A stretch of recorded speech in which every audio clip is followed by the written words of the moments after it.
talk about nucleophilic aromatic substitution reactions. So we have done a lot of electrophilic aromatic substitution reactions where we typically have an electrophile replacing one of the hydrogens from the aromatic ring and have that electrophile installed on the ring. But in this particular type of reactions, instead of using an electrophile, you're going to be using a nucleophile.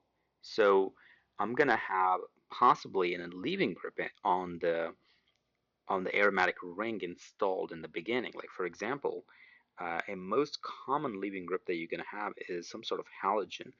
And let's say I have an X in here, and that X could very well be fluorine, bromine, iodine, and even chlorine. Now remember, we know that actually fluorine isn't a bad leaving group, but it works out really good in this particular case because the loss of leaving group is actually not the rate determining step for these particular mechanisms. So as a result, fluorine works out fine as well.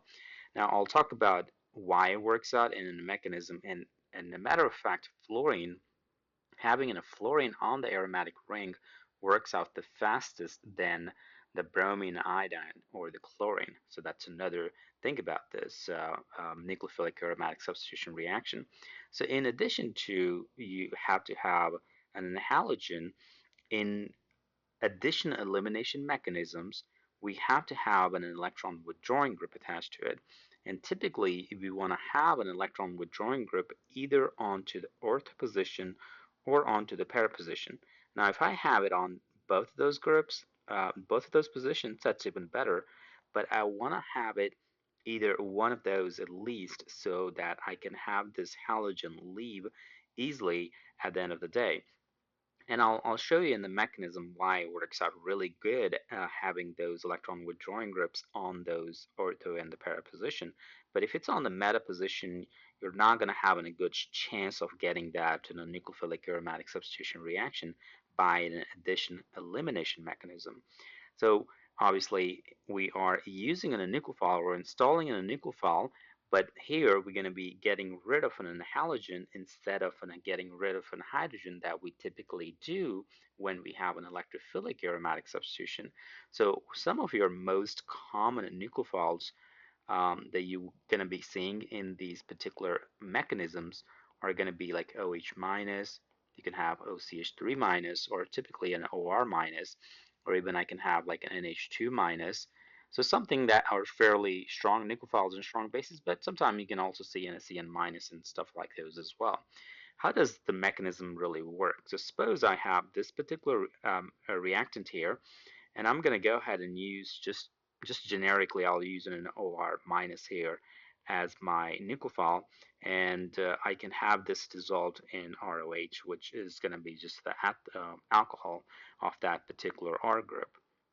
Now, the very first mechanism or the very first step that you have in this particular reaction is, I'm just going to go ahead and draw that on the bottom here, is actually going to be the attack of this nucleophile onto the carbon that actually has the halogen. So this is really the rate determining step. So like I was saying earlier, the loss of leaving group is not the rate determining step, but rather it's the formation of this carbon and nucleophile bond that you're going to be making here is going to be the rate determining step. Because when it does go ahead and attack this position here, this pi bond is obviously going to break in and it's going to make a carboanion. So remember, the carboanion in the aromatic ring is actually going to be stabilized by an electron withdrawing group. So that's why I'm going to be about to make a carboanion on this particular carbon here. And if I have an electron withdrawing group attached to that particular carbon, that's going to make our life a lot easier, or that's going to make that carboanion very stable. Now, the other thing I was talking about, the having in a fluorine works out actually even better than the rest of the halogens, is because fluorine is more electronegative than the rest of the halogens.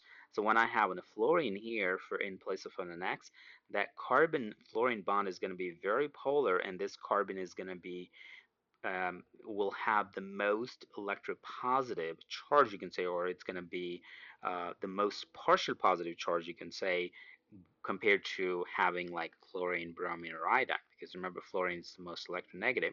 And we did say that the attack of this nucleophile and making a carbon nucleophile bond is going to be the rate determining step. So having this carbon possessing the positive partial charge, most positive charge, or you can say most partial positive charge, is going to help is going to help us to have an attack by this nucleophile. And fluorine actually does that for you because of its electronegativity difference than the rest of the halogens. So when I go ahead and this particular do this particular step, I'm going to end up making, let's just go ahead and draw this mechanism here. So I'll lose that. So I'm going to have, obviously, it's going to go ahead and redraw this for a minute. I'm going to have an X there. I made a new bond here, and that's going to have an OR. So that's your nucleophile that you're using. And obviously, you're going to have a negative charge in there. Now, I can have a couple of things going on here. So I can go ahead and use having this electron withdrawing group is going to stabilize that negative charge by resonance as well. So I can have this electron pair kind of going in there and then this breaking out. So that's going to be one extra resonance that you would see in this particular case. So you're also going to be seeing other resonance structures in there, but that's one of the extra ones that you're going to be seeing in there because that negative charge is being dispersed over the length of the molecule there. So this kind of makes the double bond here, and still nitrogen going to have a positive charge, minus here and minus here. So I want to make sure I'm conserving the charges there. And if I want to go back and make sure I write down the positive charge on that nitrogen that was already there, and then a negative charge on that oxygen because of only one bond on there. And remember, if I want to draw the electrons, I would have 2 electrons here on that oxygen, and I would have 3 pair of electrons on that oxygen on the bottom and 2 pairs on the top one. So that's one extra extra resonance structure that you get if you actually have your electron withdrawing group, especially the nitro group, which is one of the most strongest electron withdrawing group, and you can have an extra resonance. So it just stabilizes the carbanion here. Now, if I just go with the basic like other possibilities of the resonances, so I can have this kind of coming down here, and when that comes down here, and this is going to come down here. So I can go ahead and draw this out here, and I'm just gonna, for the sake of keeping things simple, I'm just gonna go ahead and write this out as just an NO2. So that would be just an NO2. So that was a regular resonance structure, but you got an extra one on the top that stabilizes the carbanion. And then I'll have a double bond here now, and I'll have a carbanion here. So again, having the nitro group and the para position is also going to help us because now this negative charge can have an extra resonance going onto the nitro group. So I can actually go ahead and draw that out as well. So let's just go ahead and say this is how my nitro group is going to look like. And then I can be like having this lone pair coming down here and breaking this pi bond. So I'm going to get an extra resonance structure just like we got on the top when that lone pair actually went into the nitro group that was on the ortho position. So I will end up getting also have a negative positive charge on that nitrogen. However, I get an extra lone pair of electrons on that oxygen, so that gets a negative charge here, and then my pi bond is going to be right here. So that's the extra one that you get. Now you may notice that you actually skip the meta position. So since you're skipping the meta position, and that's what I was saying earlier, having the electron withdrawing group on the meta position is not really going to help in that particular case. So this is what it's going to look like. But if I go ahead and follow just the regular um, in the ring resonances, I would have this lone pair kind of going in there to make a double bond here, and this would come out here. So I can go ahead and draw that one out, and I'll just go and simplify that in a minute. So just to kind of keep things a little bit not is crazy. I'm just going to erase this. I'm just going to write down NO2 for that. So I got an NO2 there, and I'm going to have a new bond made. So remember when this lone pair kind of went on to this position here, you're going to have a new pi bond made right in here, and then you're going to have a lone pair or -1 formal charge on that particular carbon. So this really is the rate determining step. You have the forming a new carbon nucleophile bond. In this particular case would have been in a carbon oxygen bond is your rate determining step. And it's usually helped by the stability of the carbanion, and on the top of that it's helped by how much positive charge you have developed on this carbon here, and having a fluorine actually helps you to determine or to develop a better positive charge rather than chlorine, bromine, and iodine. It's not that it would not work with other halogens, but it just works better with the fluorine. Like you would see in a typical SN2 and SN1, we never actually use fluorine. Even in the E1 and E2, we never use fluorine because fluorine is a bad leaving group. But this is a different story. Like it's not the loss of leaving groups doesn't really have to do anything with the rate determining step. Now, once we kind of come down here, your next step is just going to be the loss of leaving group at this point. But remember, your rate determining step is already gone enough. So I can just kind of come down here, and that would knock this X out here. And then you ended up getting your product at the end of the day. So I'm just redraw that so that can look a little bit better. So just an OR here, and that is going to be your nucleophilic aromatic substitution. So what I really got, I have at the end of the day, if I'm just doing the nucleophilic aromatic substitution on that, I would ended up getting an OR here. And that's really the end of the story. I'll lose the halogen, and that's pretty much it. Now, suppose I was, let me just do another example. Suppose I was kind of having the same or similar molecule, not exactly the same. Oops. Okay, bring that down. Okay, so I'm gonna just go ahead and leave the NO2 there, and I'm gonna have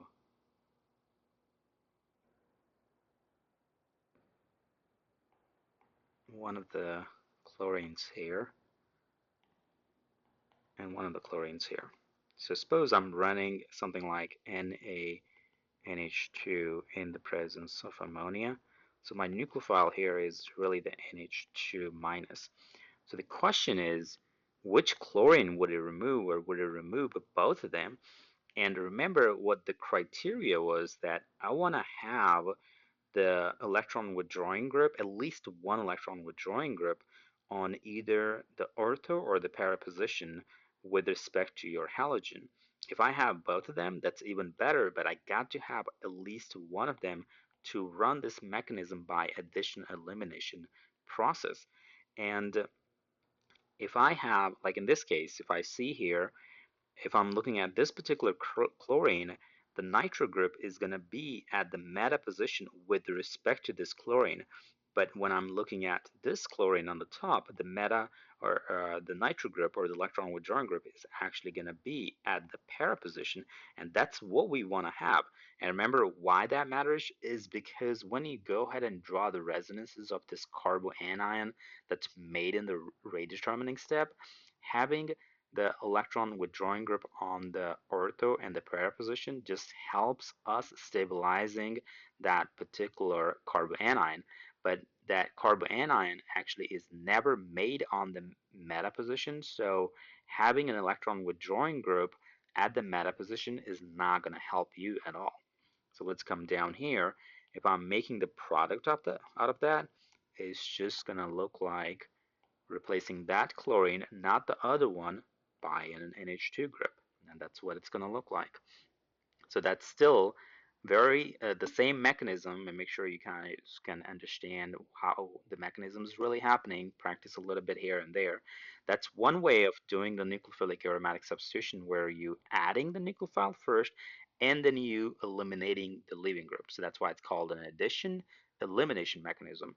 But you can also have another type of mechanism, and that's called by elimination addition mechanism. So how does that work? Well, you actually eliminating something and then you adding something after that.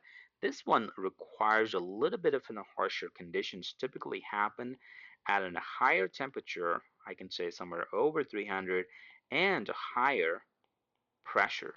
The other thing that you would typically see that there is no electron withdrawing group on any of the positions, whether it's an ortho, whether it's in a para, whether it's even in a meta position. So it's not going to be any electron withdrawing group present on any of those.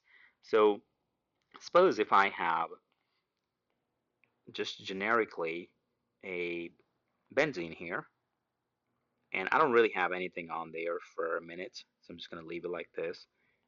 And I'm just going to go ahead and run this with NaNH2 with ammonia, and we're going to have a high temperature and pressure. Like how much high and how much high temperature and pressure, that's kind of varies with from one reaction to another reaction, but typically requires in high harsh conditions. That's how you want to look at it. And on the top of that, I don't really have any electron withdrawing group, but remember I still got to have an halogen there, right? So I want to have either any one of the halogens, doesn't really matter. So when we say by elimination addition mechanism, the way this works is it actually removes one of the, I'm just going to go and redraw that actually. It removes the hydrogen that's going to be on the next door from that halogen. So I got that hydrogen here. So that will be removed by this NH2 that initially would act as a base first. So it's going to act as a base, and it's going to go ahead and grab this proton here, and it's going to go ahead and make another bond here, another pi bond. That's kind of not very typical with the benzene, but it does happen. And then it's going to go ahead and break that off. And what we made here, we actually ends up making something like a triple bond here.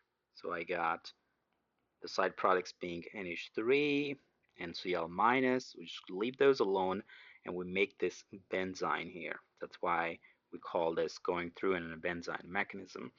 And then in the next step, what happens? We're gonna have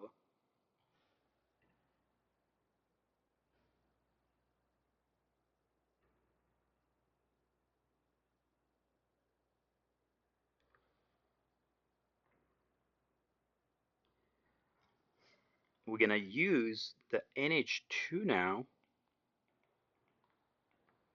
Okay, now that would be used as a nucleophile, so it's going to go ahead and attack one of those positions here, and then this position is going to come down here to create the negative charge on that momentarily.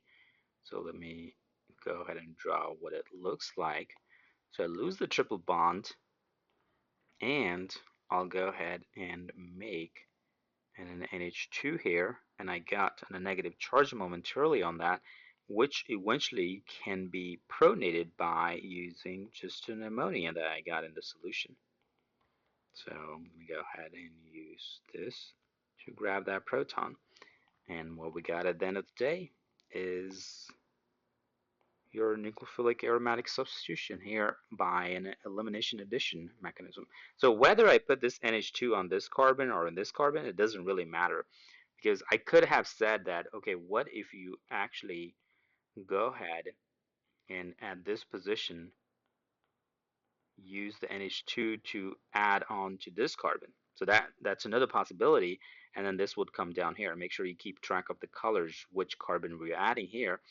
And if that was the case, then I would really have the NH2 installed on this position here. And I would have a negative charge here, which eventually gets pronated by NH3, and I would have my product. But then think of this, whether I'm looking at this product here or I'm looking at this product here, what difference does that really make? It does not make any difference, but you do have a possibility when you make the benzyne any one of those carbons can be attacked by the nucleophile. And how do we know that it actually makes the benzyne and any one of those carbons can be attacked by the nucleophile? Well, you can't really tell by looking at this particular reaction, but if I do a little bit of a manipulation and write something like, suppose I have this is my aromatic here, and what manipulation I'm going to have in this particular aromatic is I'll go ahead and add, suppose, a methyl here, and I'm going to go ahead and add a chlorine here, suppose. Okay, so when I have a chlorine here, I'm going to end up getting, and I can certainly use something similar.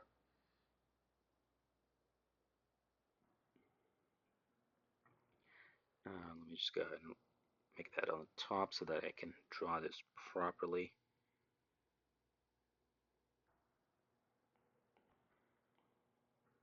Okay, I'm just put the methyl on the top and chlorine on the bottom, or fluorine on the bottom. Doesn't really matter. Let's put bromine here.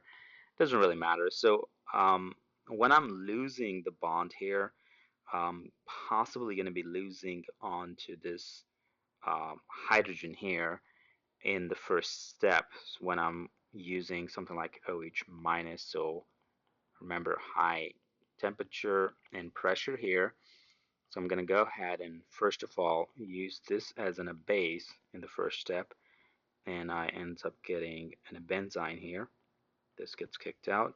So I'm just going to show the mechanism going downward actually.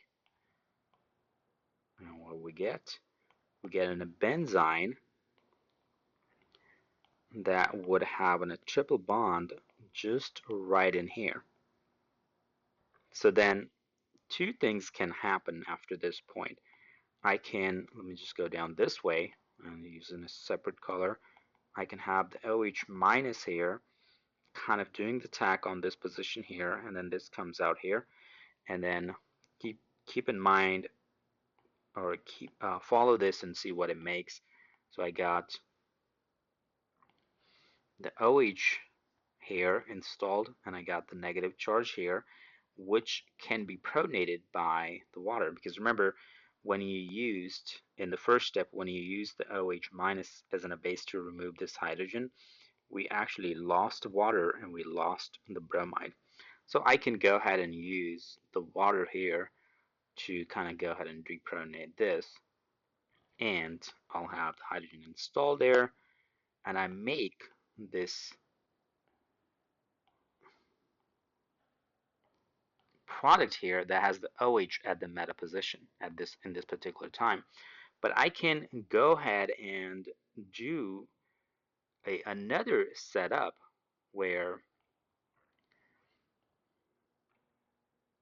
what if this OH minus actually attacks this carbon first, and then that pi bond gets broken up and your negative charge gets onto that meta position. So keep track of the colors there. So from that, I'll end up getting the OH now at the para position, and I'll get the negative charge on that meta position. And then after that, I want to go ahead and again use water to go ahead and protonate this that's in the solution. So you ended up getting another product that's in a constitutional isomer where the OH is now at the para position, and in the previous case it was the meta position. So that's how they know it was actually going through in a Benzyne mechanism.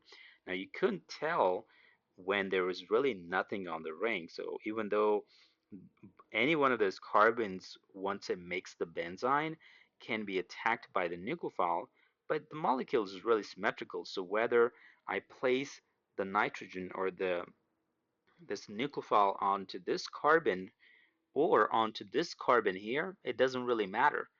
But if you have something already on the ring, then you would be making two constitutional isomers like you see in here. This was at the para position, so I was able to make two products. When the bromine was on the para position, I was able to make two products where I could possibly go ahead and install the nucleophile either on the meta position, like here, or onto the para position here, because when you remove the hydrogen here, make the benzyne here that is being shared by those meta and the para carbon. So your incoming nucleophile could go to any one of those carbons. Now, suppose if this was like here, like suppose your halogen was kind of right there, and I can probably just kind of show you maybe in a quick example here. So suppose I have, let me just redraw it this way actually. Suppose your metal was here and your chlorine was here, and I was running the NH2 minus and NH3.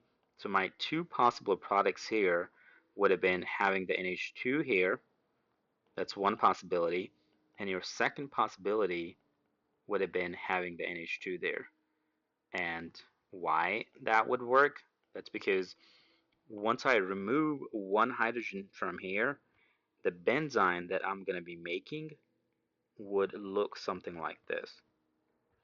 And since once I make the benzyne here, I can have the nucleophile attached to this carbon, or I can also have the nucleophile attached to this carbon. So you have a possibility of making two products. That's something you want to keep in mind. But when you're doing this by addition and elimination, then you typically make only one product. So the conditions you want to make sure you know which ones when are you doing addition elimination versus when you're doing elimination addition. And the criteria is really simple. Like I don't really have an electron withdrawing groups when I'm running this through in a Benzyne mechanism, as opposed to when I was doing the top one, I actually have an electron withdrawing groups.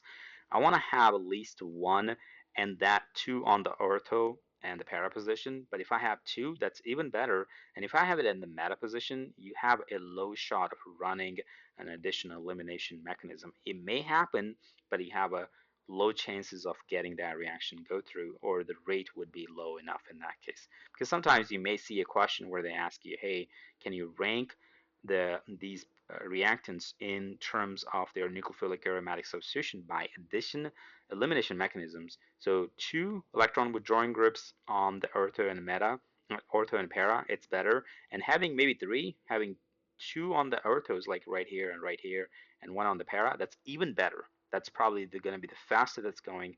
Then the one after that would be having at least one of the electron withdrawing groups on the ortho or the para position. That would be the second fastest. And then after that, maybe if you have it on the meta position, that would slow down things a lot. And then if you have an electron donating groups, then you're not doing an addition elimination anymore. Then you're kind of going through the Benzyne mechanism, which does require a little bit of harsher conditions than you will have within another one.